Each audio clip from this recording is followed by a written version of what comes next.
Good morning. Today we will discuss regarding Taylor's principle of gauge design.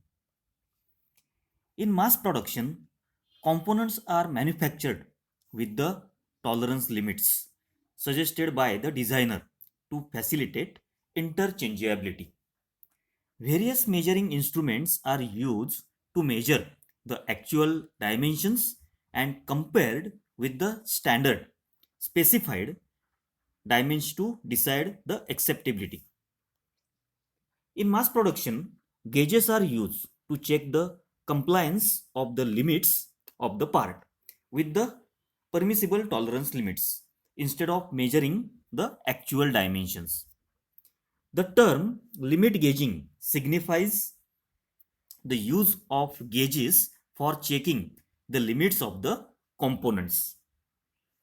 Gauging, it is done in manufacturing processes, refers to the method by which it is determined quickly whether or not the dimensions of the checking parts in production are within their specified limits.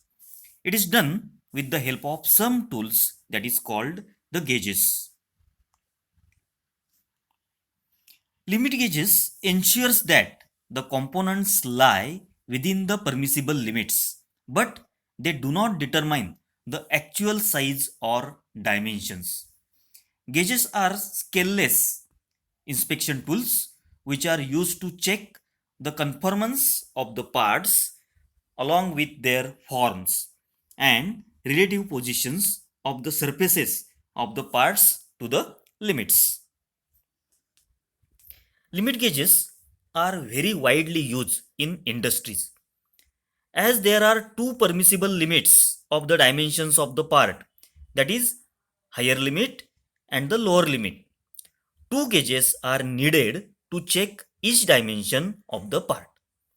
One gauge corresponding to low limit size and other gauge it corresponds to the high limit of the size of that dimension. These are known as go and no go gauges. The difference between the sizes of these two gauges is equal to the tolerance of the workpiece. In case of hole, go gauge, you can see in a diagram. In the diagram on a left hand side, it is a hole, and for checking that hole dimensions, go and no go gauges are employed. So you can see in a diagram there is a go gauge in a hole, and there is a no go gauge outside the hole. And you see the diagram on a right hand side, there is a shaft and two gauges that are used to check the dimensions. One, it is a go gauge, and another, it is a no go gauge. Now in case of hole, go gauge corresponds to the low limit of size, while no go gauge corresponds to high limit of size. In case of shaft, go gauge corresponds to the high limit of size, and no go gauge corresponds to the low limit of size. So you can see the higher limit and lower limit for hole and the shaft, that is shown in a diagram. You can see the another diagram. In case of hole, the low limit it is shown and the higher limit it is shown. In case of shaft, on the right hand side, you can see the higher limit and the lower limit. So in case of hole, go gauge corresponds to the low limit of size, you can see in a diagram, while no go gauge corresponds to the low limit of size, corresponds to the high limit of size. For a shaft, go gauge corresponds to the high limit of size, and no go gauge corresponds to the low limit of size. Now, while checking, each of these two gauges is offered in turn to the work. A part is considered to be good. You can see in a diagram, a part is considered to be good if the go gauge passes through or over the work, and no go gauge fails to pass. If both the gauges fail to pass, it indicates that the hole is undersize or shaft is oversize. Now, third case, if both the gauges pass through or over the work, it means that the hole is oversize or the shaft is undersize. That is given in this slide. These are made, the limit gauges are made according to two limits, that is higher limit and the lower limit of size.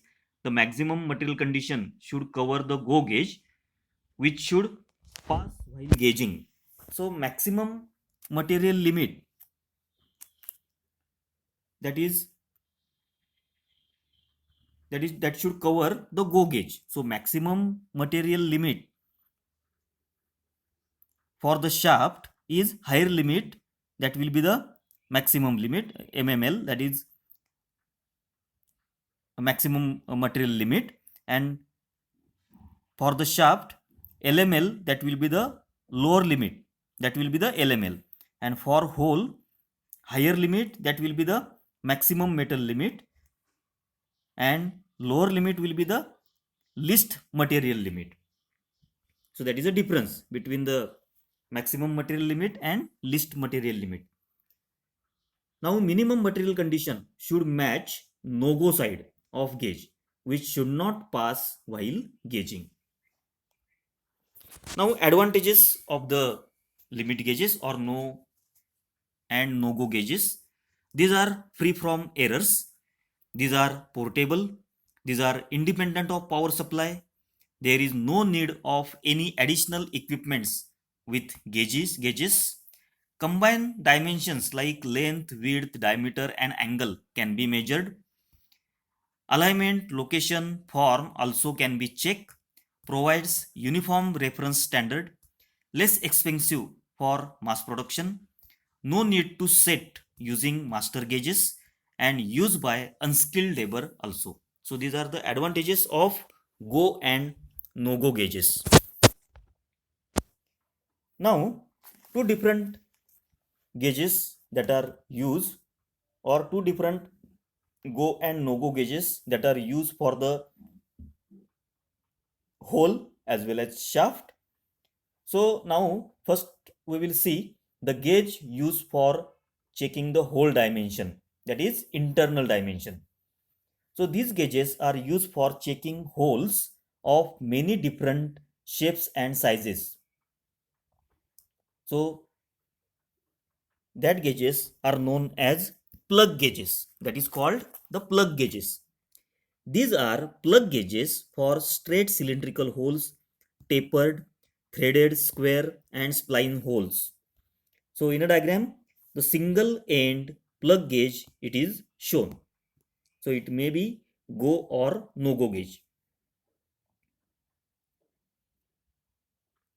So two different gauges are made. One it is go and another it is no go. But it is a single end. So in this diagram you can see the go and no go gauge, that is double end. Go no go gauge that is shown.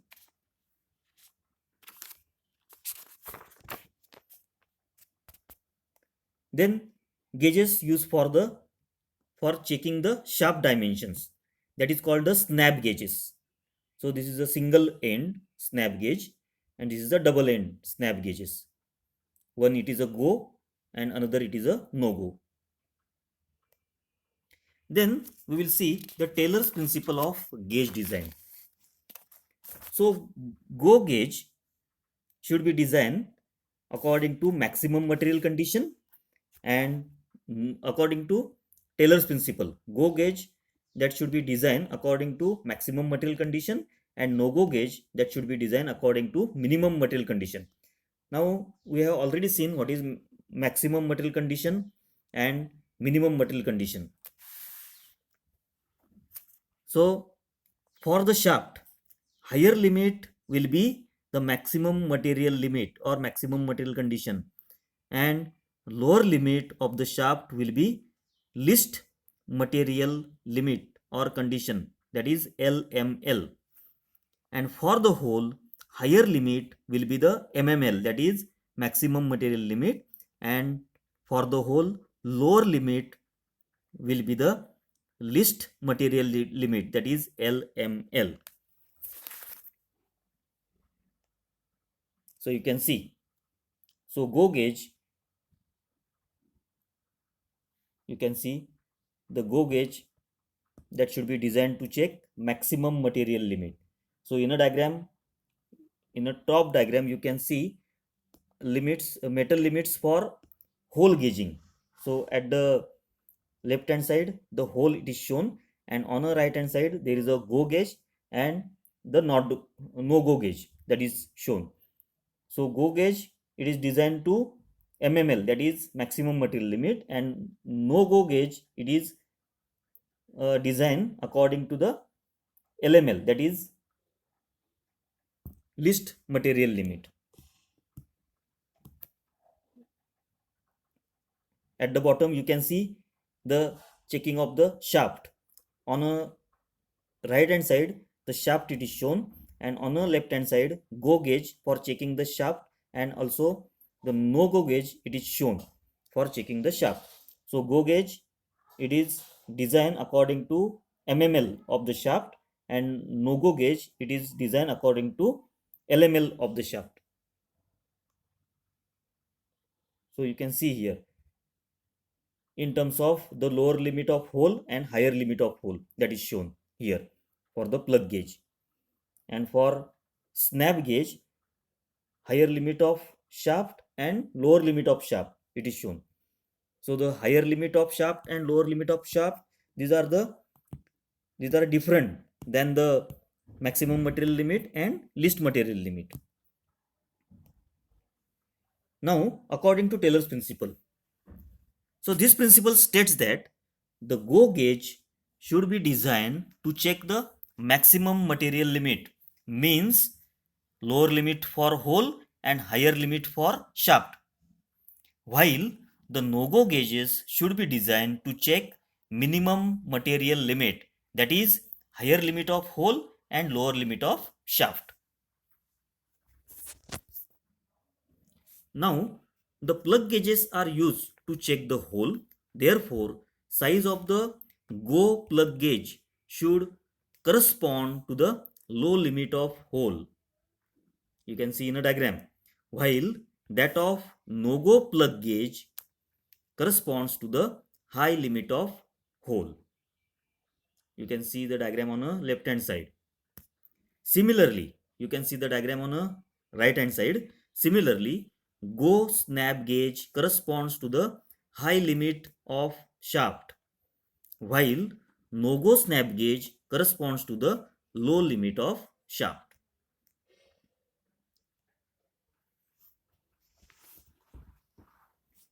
So according to this principle, a go plug gauge should have a full circular section and be of full length of the hole that is to be checked. In addition to the control, the diameter at any one point, this also checks at a time straightness or parallelism of the hole over its full length.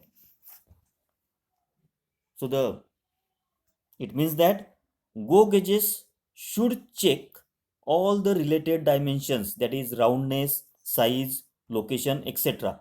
Simultaneously, no go gauge should check only one element of the dimension at a time.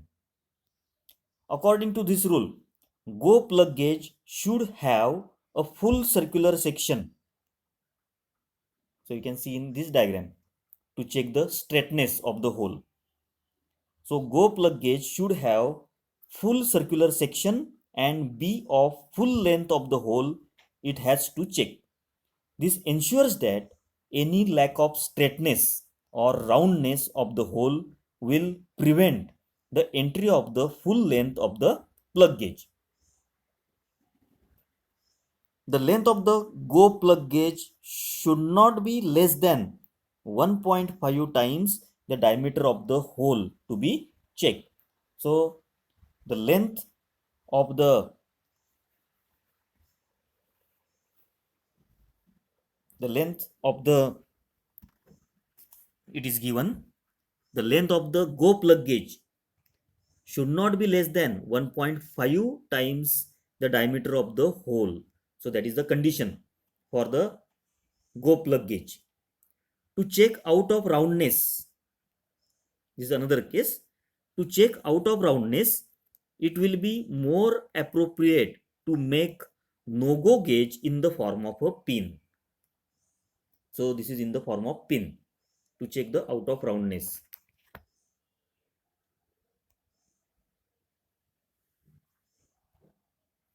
So this is regarding the Taylor's principle of gauge design. Then the standard gauging or the standard gauges are made to the nominal size of the part to be tested and have the measuring member equal in size to the mean possible dimension of the part to be checked. A standard gauge should met with some comfort.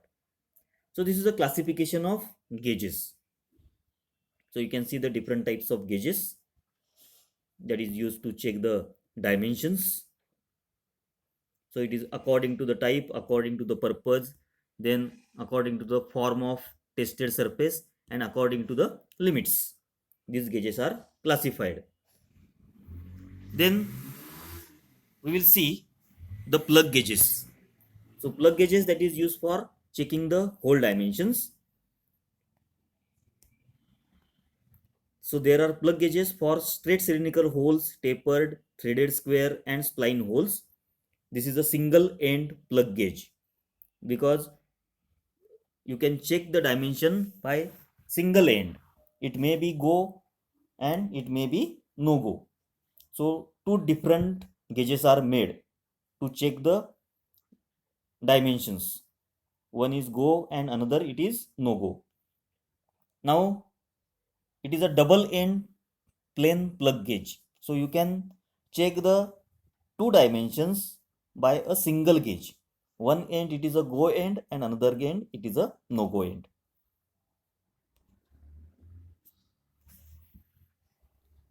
So gauges used for checking the holes are called as plug gauges.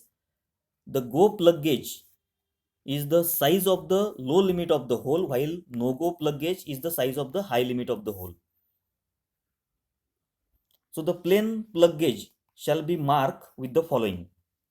So on a plug gauge there should be the markings of first is nominal size, that should be marked on a gauge, then class of tolerance, then the word go and on the go side, and the word no go on a no go side, that should be marked.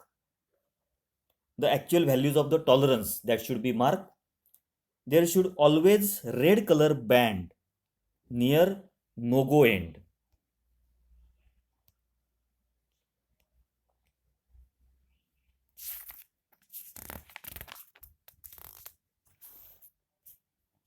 Okay, so these are the different plug gauges that are shown.